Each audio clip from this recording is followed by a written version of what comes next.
Hey Internet friends, on Monday, February 26, 2024, Jacob Rothschild was reported dead. He was heir to the Rothschild banking dynasty, a family who was notorious for financing every side of every recent war, a family intimately associated with the Federal Reserve. He's an important figure to discuss as much of what his family has taken credit for. We're seeing the consequences of these actions play out today.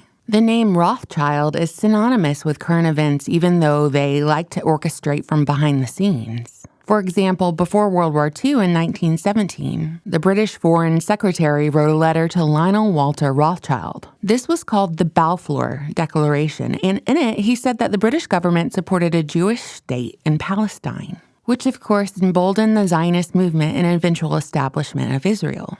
Obviously, that's a big deal today because everyone's still fighting over it. The hard truth is that Israel is a common denominator in every major conflict we see play out across the world stage. And here it is, the Balfour Declaration. What do you feel when you see it here? I genuinely feel it's one of the most extraordinary moments in the history of the Jewish people. If you think it took 3,000 years to get to this. And then you say, how did this miracle happen? It's the most incredible piece of opportunism. Talking about the Rothschild family can be kind of touch and go. And I'm not talking about just the censorship aspect of this. In a sense, they're the manifestation of this reality's boogeyman. And they're dedicated to their role. For an example, here's a picture of Jacob Rothschild with Marina Abramovic in front of a painting entitled Satan Summoning His Legions. Of course, Marina Abramovic is responsible for greatest hits like Spirit Cooking, as she was one of the central figures of Pizzagate. Zelensky even asked Marina Abramovic to be the ambassador to Ukraine back in 2023. And you remember all this discourse about Ukraine being the new Israel. It's almost too perfect, it feels too scripted to be true. All that's really needed are faint echoes of maniacal laughter playing on a loop in the background. But of course, never mention blood libel. It's just a anti-Semitic conspiracy theory. The Rothschilds are so openly proud of their queer practices that they just brag about it. Here's Jacob Rothschild talking about how his family kept power within the family through inbreeding. And Baron James, who was head of the Paris branch and the youngest of the 5 sons of our actual Rothschild, gave an astonishingly uninhibited description of the 19th century Rothschild policy of keeping it in the family. I'll quote to you from what he wrote and make you smile. In our family, we've always tried to keep love in the family. In this sense, it was more or less understood since childhood that children would never think of marrying outside the family, so that our fortune would never leave it. You couldn't write that today. And you know, Jacob Rothschild's reported death really means nothing. I've heard rumors that he's actually the father of Princess Diana's first son, William, which would be very interesting timing considering the current state of King Charles. But again, those are just rumors and they're easily dismissed. In fact, there's all kinds of rumors about this family that seem so strange it could never be possible, but their timeline of accolades truly demonstrates that reality is stranger than fiction. Also, I just want to say I've seen people celebrating this guy's death across social media, saying that since Henry Kissinger is dead and the old Rockefeller guy is dead and now Jacob Rothschild, they think the New World Order is over because these figureheads are dead. But if you just look around, you realize that's totally silly because the majority are sucked into their phones and shot up with the latest medical potion and handing over every ounce of information to the surveillance grid for free, by the way. Eating poison food and still wearing, some people are still wearing face masks in the Costco. I've seen y'all. I've made eye contact with y'all. But for me, this is simply an educational opportunity on showing those who are curious on how the world really works from a historical perspective, in hopes that we can collectively notice patterns and avoid mistakes of the past. My Rothschild family documentary has been hidden on YouTube since I put it up, age restricted, so I'm gonna play it for you now.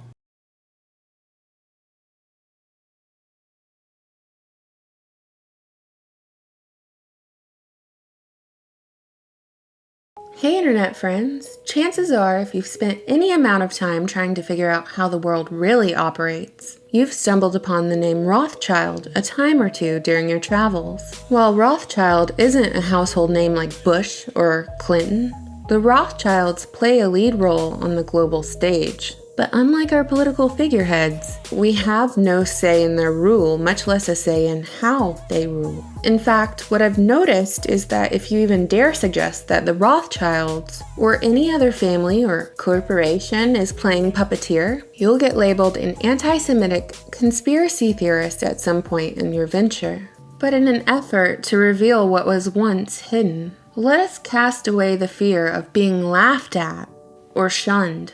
This won't be an exhaustive video on the Rothschilds, but if you're new around here, I hope to give you enough information to spark your interest so you'll do your own research. And maybe, in a not too distant future, we can all work together to formulate some solutions, some peaceful solutions. While not the only ruling body near the top of the pyramid, the House of Rothschild, their Jesuit handlers, and most importantly, the driving force behind their actions, are all certainly worthy of discussion, don't you think? The real owners, the big wealthy business interests that control things and make all the important decisions. They don't want a population of citizens capable of critical thinking. They don't want well-informed, well-educated people capable of critical thinking. They're not interested in that.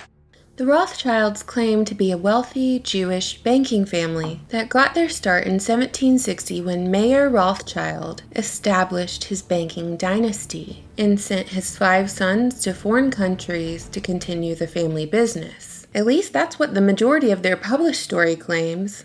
But this is just one token in a jingling coin purse of tricks. The story of the House of Rothschild begins long before the 18th century. The Rothschilds are Khazar Jews who converted to Judaism but never made the full conversion. While this is a sensitive and complicated matter to research and discuss, much less, if you follow the Bible, take note that the Bible warns of fake Jews not once, but twice. Another tip-off is that their name isn't really Rothschild. The family did the old switcheroo and changed from Bauer to Rothschild, using the red shield outside their residence as inspiration for their new identity. Rothschild, German for red shield. Here's where the published history usually begins. After establishing himself as a banker through a series of tactics like offering rare coins and treasure at a discount to nobility, Mayer Rothschild secured himself as a member in the in crowd, getting in good with the Prince of Germany by assisting with his Rennetroop business. And as a court Jew, he lent money and handled the finances of the nobility. And when Mayer Rothschild sent his 5 sons to expand their family business to London, Paris, Frankfurt, Vienna, and Naples, their banks caught on by using a system where you could go deposit your gold at a Rothschild bank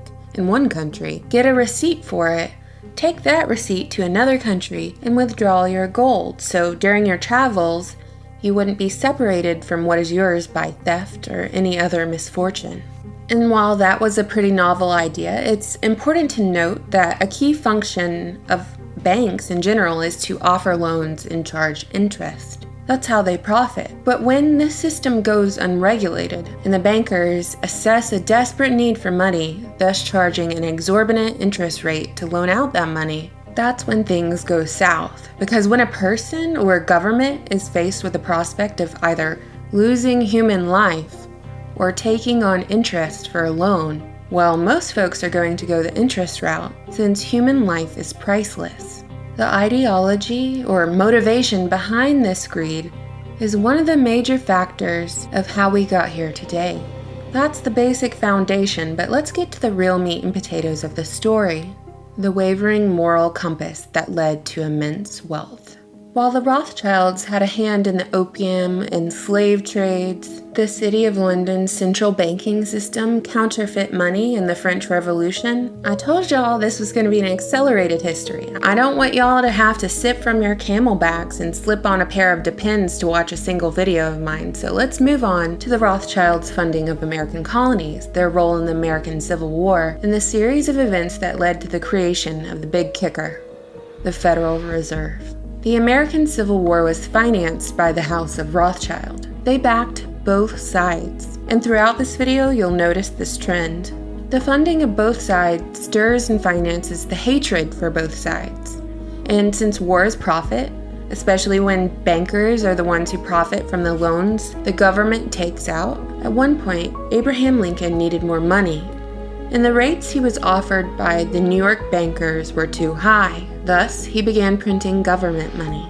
Take note that this money, unlike the money issued by the Federal Reserve today, collected no interest. Thus, Lincoln managed to work around the Rothschilds. But less than 2 months before the end of the American Civil War, President Lincoln was assassinated. You might notice another trend, the trend of dying figureheads anytime they go against the money trust, or the main belief that the majority of the world's financial wealth and political power could be controlled by a powerful few. Now that we've laid out their basic strategy, which is to cause wars or help them out, give them a little nudge through some provocation, resulting in maybe a crisis or two. Loans are dished out at exorbitant interest rates on both sides of the wars. Then, when both of those governments can't repay those debts, the Rothschild Bank calls in the loans and takes possession, installing a central bank. In 1913, the same year the Rothschild-funded Anti-Defamation League was founded, the Federal Reserve, the central bank of the United States, was conceived. It is neither federal or owned by the government. The Federal Reserve is privately owned, which means it generates private wealth. Guess who benefits? Not the American people. 1 year after the creation of the Federal Reserve, World War I began, pitting the Allied and Central Powers against each other. Guess who was funding both sides again? You guessed it.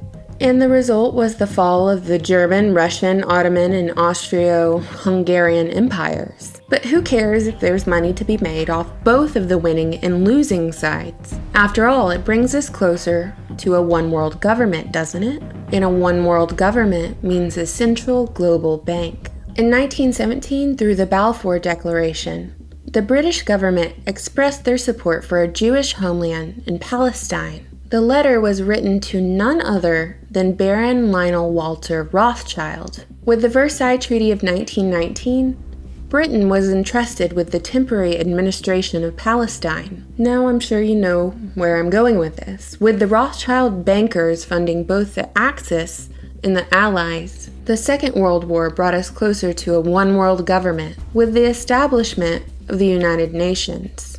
But money wasn't the only thing that the Rothschilds contributed to the Second World War. According to a book by psychoanalyst Walter Langer, not only was Hitler supported by the Rothschilds, he was a Rothschild. Hitler's father was the illegitimate son of a girl who was living in Vienna at the time she conceived. And at that time, she was employed as a servant in the home of Baron Rothschild. But as soon as the family discovered her pregnancy, she was sent back home, where Hitler's father was born. With the House of Rothschild claiming to be a Jewish family and the force behind the Zionist movement, their connections to Hitler and the funding of both world wars is curious, especially given that one of the results of World War II was the State of Israel. How many lives have been lost in wars funded by bankers? War is profit, and if war ceases to continue, the cash flow stops, thus posing a big old problem for those who rely on war for wealth. In 1963, even though war was over, the bloodshed hadn't stopped. On June 4th, President John F. Kennedy signed an executive order which returned to the U.S. government the power to issue currency, which meant they didn't have to go through the Rothschild-owned Federal Reserve. 6 months later, JFK was assassinated in Dallas, Texas. In the following decades, central banks continued to pop up across the world, with the European Central Bank set up in 1998 in Frankfurt, the city from which the Rothschilds' banking dynasty began. And after 9/11, the United States declared a war we've really not been able to get out of. An endless war on terrorism that the world is frightened into with each seemingly random terrorist attack. Hatred and fear fuels each side of the war, but only one entity funds both sides, keeping each rival distracted from focusing their attention on whose war this really is.